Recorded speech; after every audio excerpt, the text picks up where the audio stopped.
Om Namo Bhagavate Vasudevaya. Om Namo Bhagavate Vasudevaya. Om Namo Bhagavate Vasudevaya. So we are continuing with the Bhagavad Gita as it is, and we are in chapter 6, which is entitled Dhyana Yoga, wherein we have been learning about something about Ashtanga Yoga as well.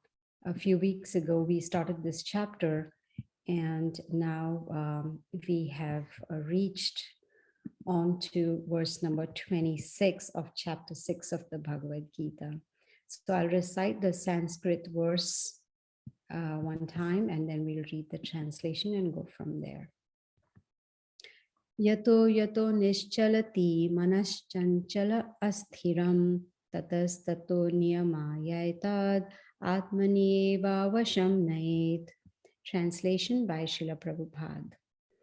From wherever the mind wanders due to its flickering and unsteady nature, one must certainly withdraw it and bring it back under the control of the self. Om Agyanatimirandasya Gyananjana Shalakaya Chakshurunmritam Yena Tasmai Shri Gurave Namaha. So we are continuing, and we can see that in this verse, we kind of get an understanding that the mind is usually flickering and it is unsteady. But then Krishna, who is explaining this Bhagavad Gita to Arjuna, is suggesting that we should withdraw it and bring it under control. So basically, from now on, a few verses, we will learn how to control the flickering and unsteady mind. I'm sure all of you would have experienced this, where we can notice that our mind within a split second can travel thousands of miles. Like, for instance, I'm sitting in my living room and all of a sudden I'll go all across the world, go to India within a split second. So the mind is always engaged, it's always moving, in the sense it's working 24/7. It is said even when we are asleep, the mind is working. That is how we get dreams, and sometimes we do remember them, and most of the times we forget. So here in this verse that we recited, Krishna is telling Arjuna, first of all, that the mind wanders, it flickers, and it is unsteady. Now, when he says, withdraw it and bring it under your own control, how do we do that? Because the nature of the mind is to be unsteady, to be flickering. And we definitely need to control it, because if we do not control the mind, the Bhagavad Gita tells us it can become our worst enemy. So there are two options: to make the mind our best friend or our worst enemy. So if we somehow or the other take on this knowledge from Bhagavad Gita, wherein we learn the process of bhakti yoga. Bhakti means devotion. Yoga means to connect with the Supreme Lord via devotional service. So if we practice bhakti yoga regularly, then we will be able to control the mind. Otherwise, the situation will be the mind will control us. So whatever the mind will want, we would just want to fulfill the desire of the mind. If the mind says, go there, we'll go there, eat this, do that. We will just be under the control of the mind. And that is not a good idea. I don't think anyone likes to be controlled. Everyone wants to be the controller. So why not control the mind and the senses? In other words, we need to train the mind. The mind is sometimes considered like a child. Just like children need to be disciplined, they need to be trained, they need to be taught what is right and what is wrong, and then it is possible to bring up children in a very nice way. If the children are not disciplined, then there could be havoc in life. So similarly, the mind also needs training. And until and unless the mind gets the knowledge and training from a teacher, the mind will not become self-realized. And the goal is to become self-realized. That is what Krishna has been talking about in a few verses about a perfect yogi. Yogi is one who practices yoga, and to perfect that process, that person comes to the stage of perfection called a perfect yogi. Now, Bhagavad Gita is teaching us how to steady the mind.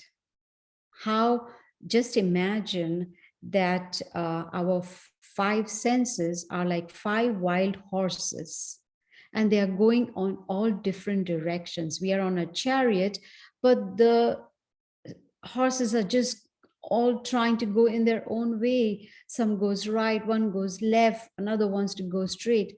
Then what is going to happen? The passenger on the chariot is going to be bewildered, is going to be really afraid, because that person can fall off the chariot.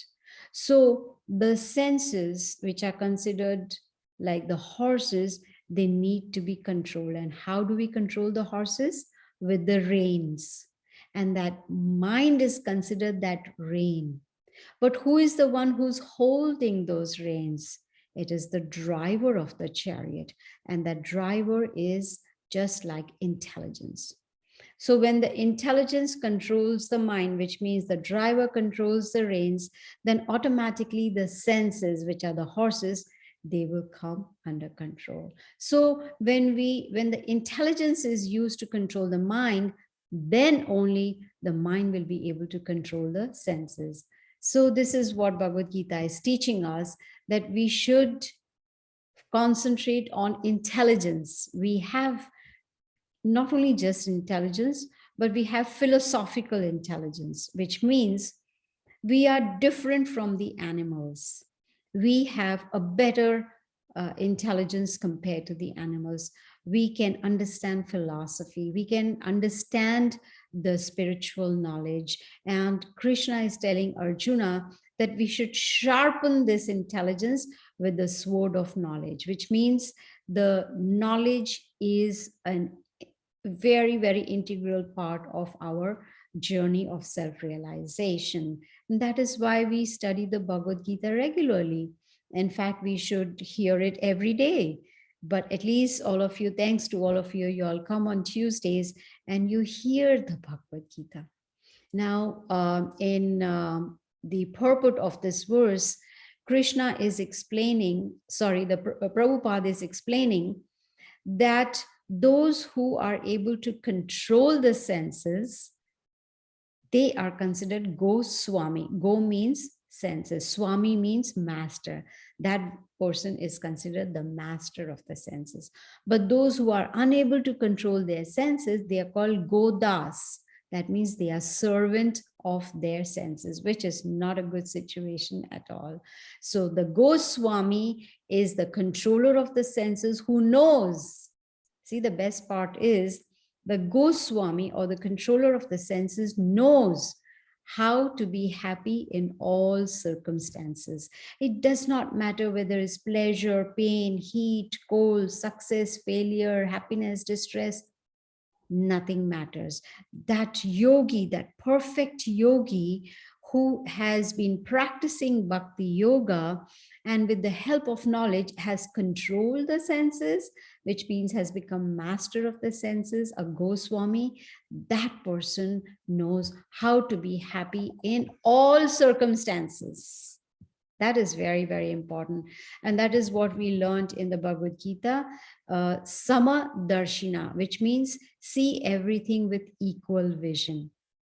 It doesn't matter who it is. We see everyone equally. So if a Goswami is able to be happy in all circumstances, then that Goswami is happy all the time, which means happiness is permanent. It's not like the happiness we experience in this material world, which has a beginning and it has an end. No, that temporary happiness actually later on becomes a source of distress. I'll give you an example. My grandson, he wants an iPhone, and the father buys him, my son buys him the iPhone. And guess what? Within a day, he drops it and breaks it. So there was happiness yesterday, but today there is distress. That happiness did not last at all. Why? Because the senses are not under control. If we want to control the senses, then we need to engage them properly. Just like children, if supposing a child is very destructive, if you give the toy to the child will just break it in few minutes. My son also used to do that. My grandson also did. Kids are very curious. They want to break things and see what's inside or whatever. But if the child is given a better engagement, a higher engagement, then the child will give up that destructive attitude. Similarly, the senses, they need to be engaged properly. Engaged in what? In Rishikesha. Rishikesha is another name of Krishna, which means he's a master, he's a controller of the senses.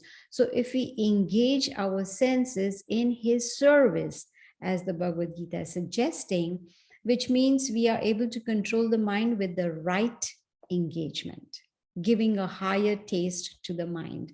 And the higher taste, one of the very easiest process to control the mind is mantra meditation. Man means mind, tra means to free the mind of all distress, all anxiety. So that mantra meditation, which means chanting the holy names of the Lord, will immediately make the mind very calm and peaceful. I'm pretty sure all of you would have experienced when we listen to some music, it gives us some happiness. We feel happy to hear some very soothing music. So that is the sound vibration. So the holy names of the Supreme Lord Krishna, they are so powerful that when these sound vibrations go into the ear, they go straight to the heart, and it starts purifying the heart of all unwanted things. There are a lot of unwanted things in the heart since many lifetimes. And some of them are lust, anger, greed, pride, envy, illusion.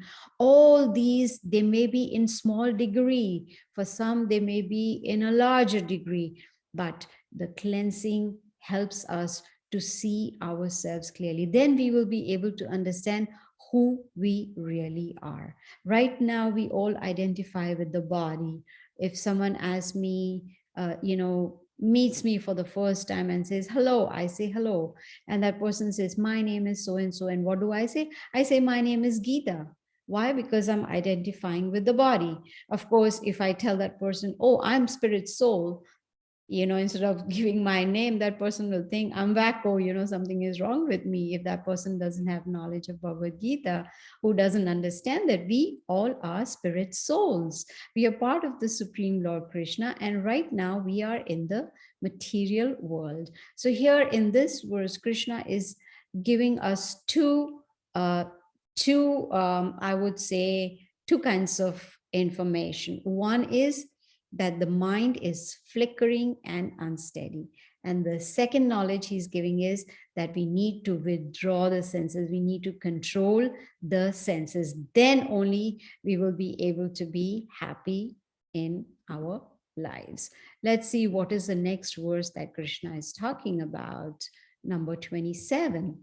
He says, the yogi whose mind is fixed on me verily attains the highest perfection of transcendental happiness.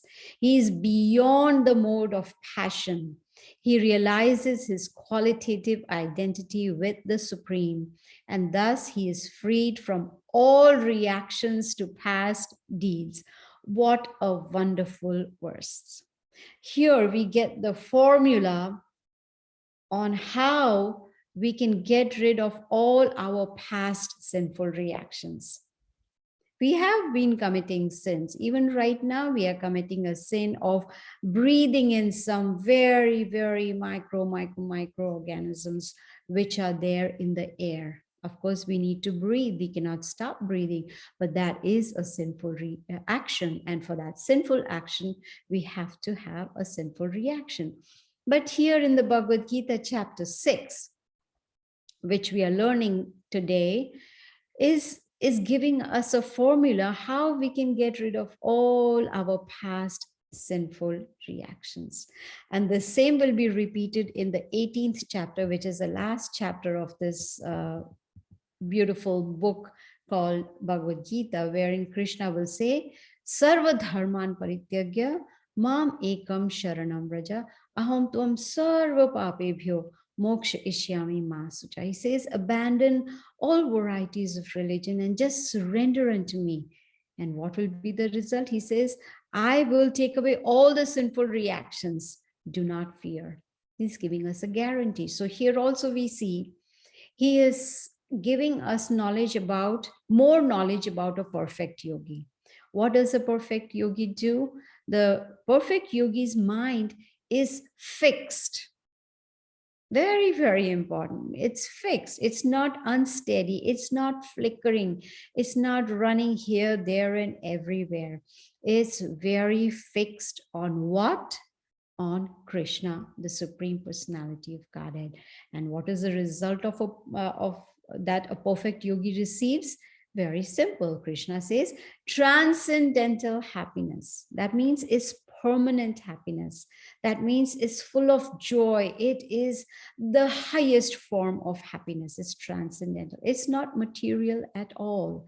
Just like I was explaining, material happiness has a beginning and it has an end.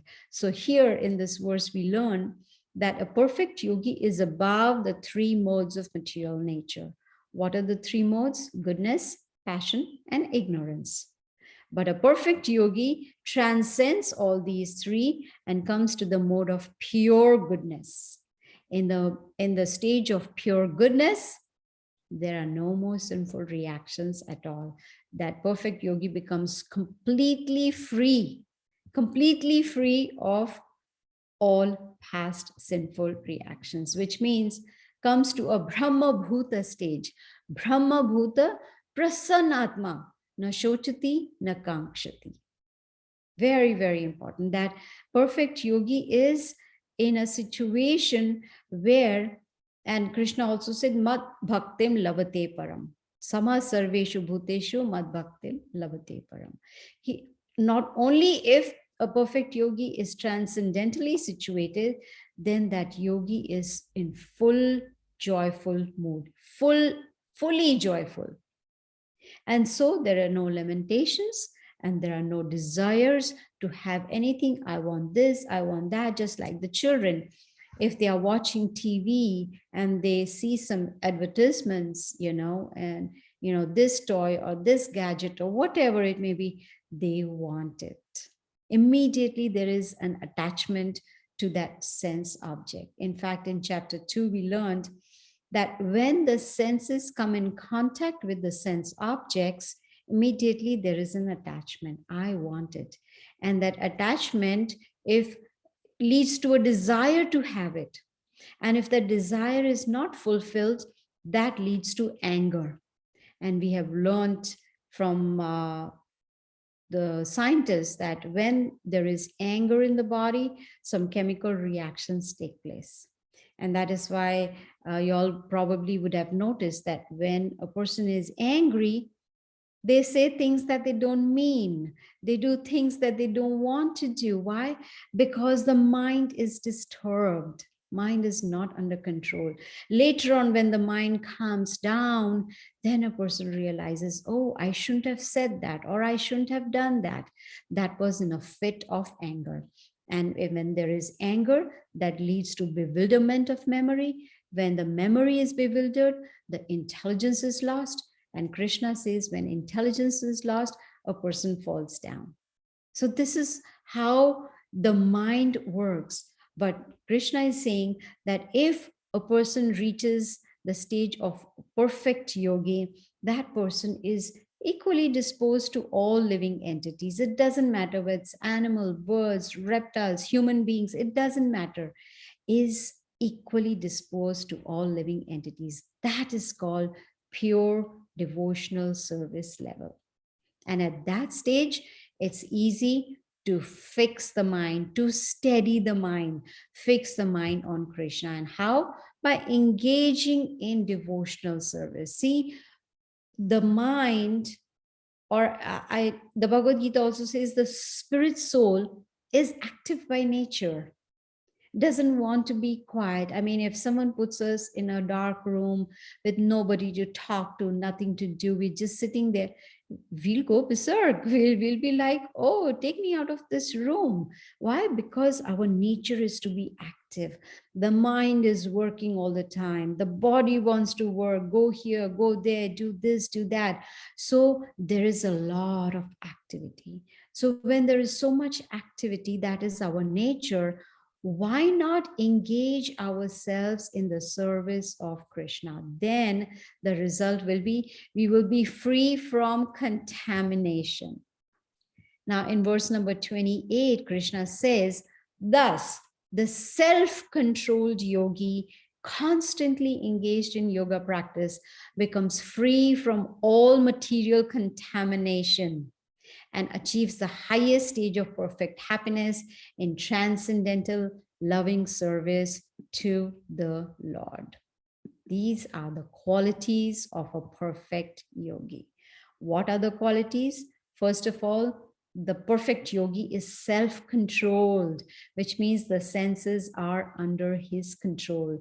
The mind is under his control or her control.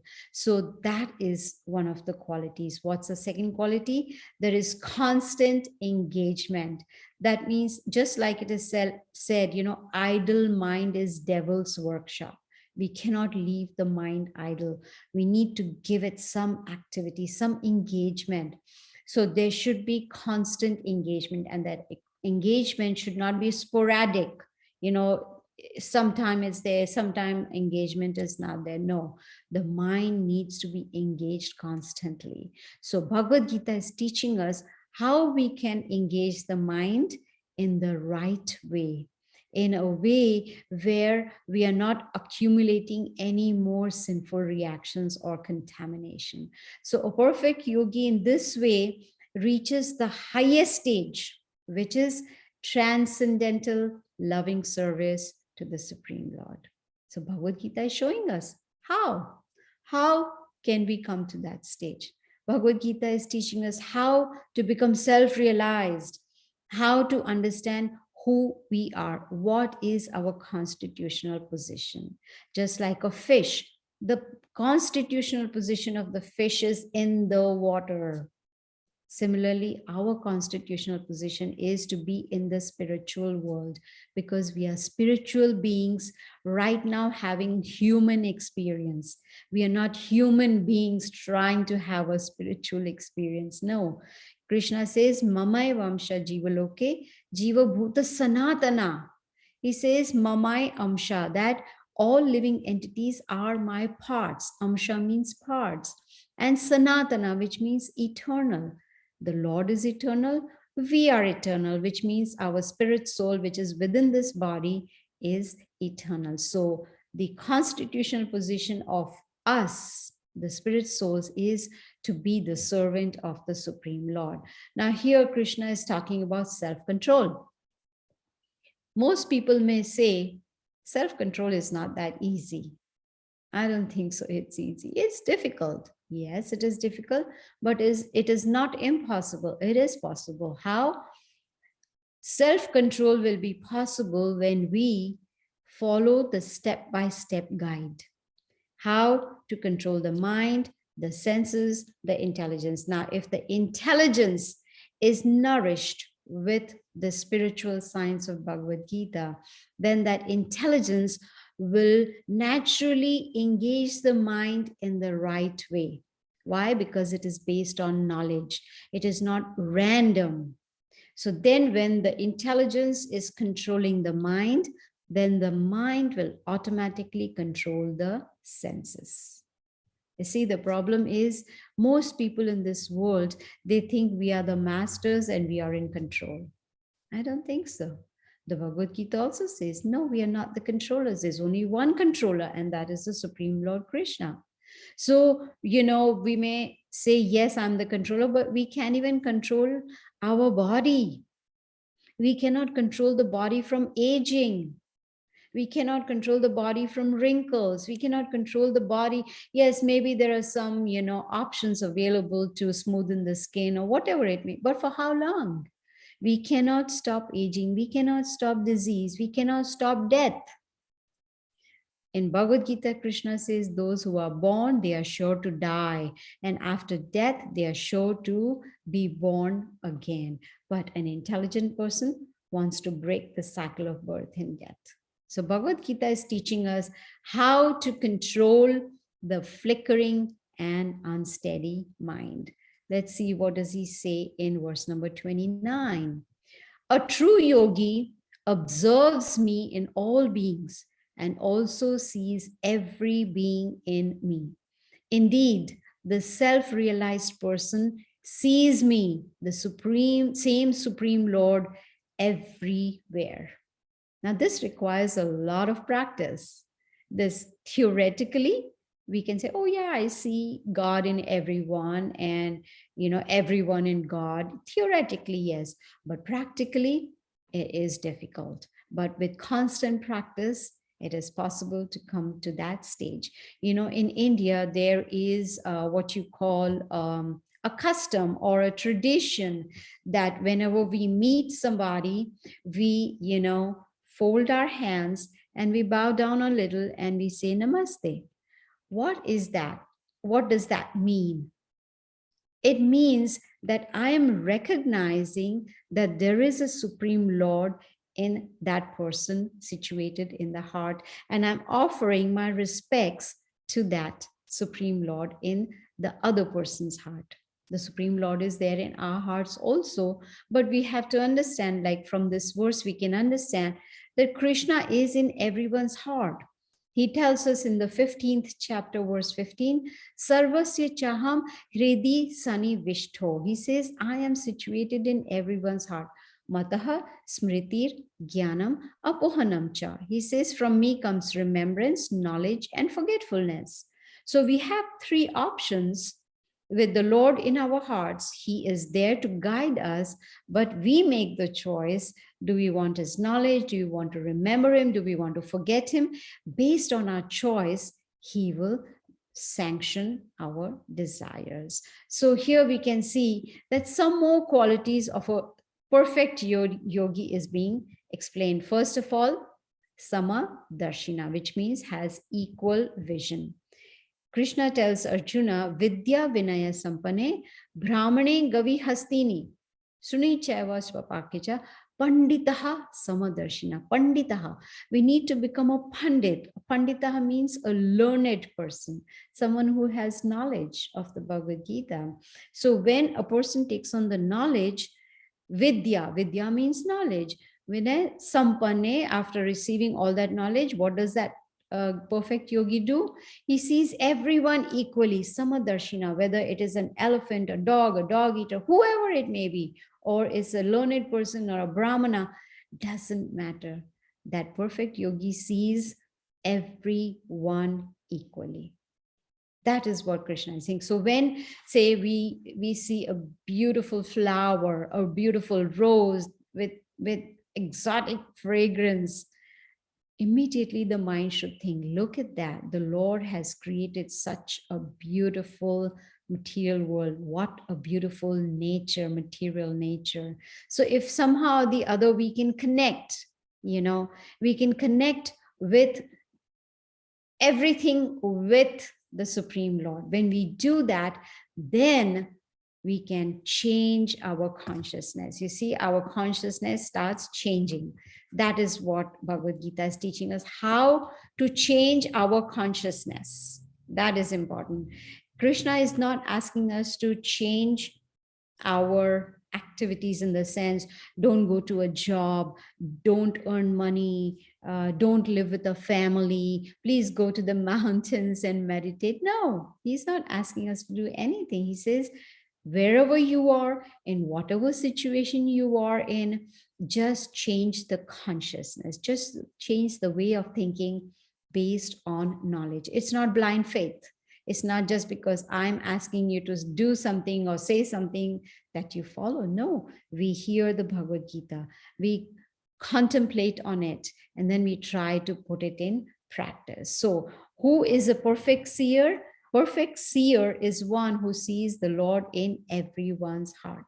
And how is that possible? Constant practice. Constant practice. That is the only way. And why is the Lord situated in the heart? There's a reason. He is there to guide us. He is our well-wisher. He is our best friend. We learned in chapter 5, the very last verse, wherein Krishna says, Bhoktaram Yagna Tapasa Sarva Loka Maheshwara Suhridam Sarva Bhutanam Natmamam Shantim Richati. Shanti means peace. He's giving us a peace formula, how we can become peaceful. So he's there to fulfill our desires. He's our well-wisher. Sometimes we have intuition, like, oh, I'm trying to do something, but something tells me this is not the right thing to do. Who is that something else? That is the Lord within the heart, guiding us. But again, it is our choice. Do we want to listen to him, or we don't want to listen to him? But then we also need training where we can discriminate. Is it the mind speaking, or is it the Lord speaking, right? The mind can trick us. And that is why training is very, very important. So based on our choice, we face the consequences. So as I was saying, we are spirit souls. The scriptures tell us, the Vedas tell us, that the spirit soul is situated in the heart, along with the supreme soul, super soul, that is the Lord sitting in the heart. He is our mother, he is our father, he is our maintainer, he's equal to all. And he in the scriptures he says Satchidananda Vigraha. His form is full of knowledge, bliss, and transcendental, it's eternal. It's not that God dies, and it's not that we die. No, spirit souls never die. In chapter 2 of the Bhagavad Gita, there are more than 20 verses giving us the qualities of the soul, the spirit soul. What is the spirit soul? How can we understand the spirit soul? The real identity of us. So because of conditioning, we have come into this material world. As I was saying, we are spiritual beings having human experience right now. Having come into this material world, there is a lot of conditioning. And that conditioning leads to suffering, miseries, or pain, or whatever it may be. So Bhagavad Gita is teaching us how to break the cycle of misery. We will just take one more verse for today, verse number 30. And then we will conclude. For one who sees me everywhere and sees everything in me, I am never lost, nor is he ever lost to me. What a beautiful verse. So here we get a guarantee that if we come to that stage of Samadarshina, equal vision, through constant practice, then we will see Krishna in everyone's heart. That is how we will come to that understanding. And if we endeavor to see Krishna in all living entities, then we can remain in that consciousness all the time. It doesn't matter what the situation is. It doesn't matter if we are going through tribulations. It doesn't matter where we are very, very happy, or whatever the situation may be, we will not feel what you would call unhappy, in distress, because we would have reached that stage of consciousness where we have perfected ourselves. We have become a perfect yogi. Unfortunately, people have a notion a yogi means someone who has long white beard, or a long matted hair, is wearing saffron clothes. No, that's just the outer covering. But here Krishna is talking about inside. He's talking about the consciousness. So if somehow or the other, whenever we see material nature, we see the sun, the moon, the beautiful flowers and trees and the beaches and the ocean, if we can think of Krishna at that time, that is perfect consciousness. So with knowledge, we can understand the real position of the Supreme Lord Sri Krishna, and then we can understand our position as well. In fact, to be able to see, to have that kind of vision, there's a beautiful verse in a Sanskrit verse in Brahma Samhita. We all probably have heard about Lord Brahma. So in Brahma Samhita, it is said, Premanjana churita bhakti vilochanena santas deva hridayeshu vilokayanti yam shama sundaram achinta gumasalupam govindam adi purusham tam aham bhajami. I bow down to the Supreme Lord Krishna, who can be seen when prema anjana. Anjana means, what is that called? The ointment in the eyes, the ladies wear, what is that called? Not a mascara, the eyeliner. The eyeliner. So when a person has the eyeliner made of love for the Lord, not the one that we buy from the store, prema anjana, when the eyes are anointed with love, then a person will be able to see, will able to understand the Supreme Personality of Godhead. Then the Supreme Lord Krishna will never be out of the sight of such a perfect yogi. That perfect yogi will be able to see the Supreme Lord face to face, and that is the perfection of life. So in this chapter, Krishna is giving us knowledge on how to control the flickering and unsteady mind. Easy method is mantra meditation.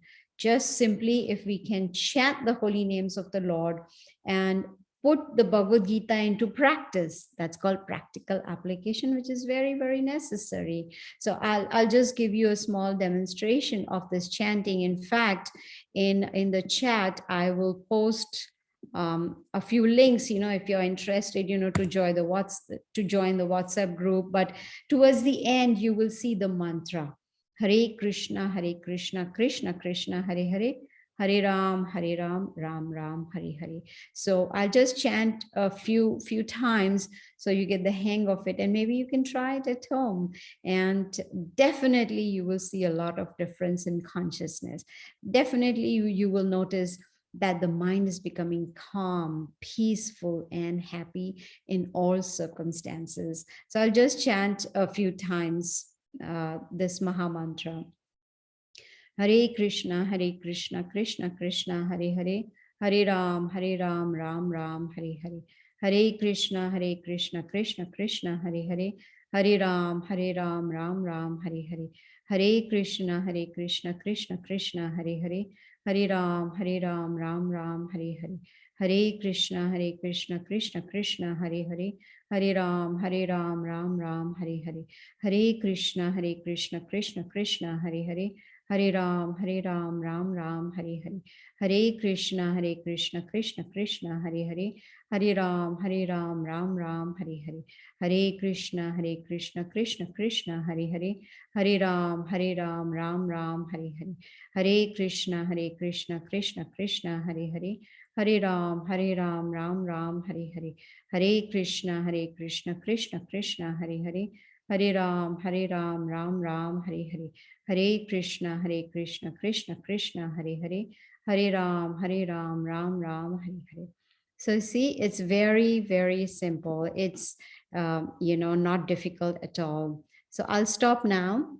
If anyone has any questions or comments, you are welcome.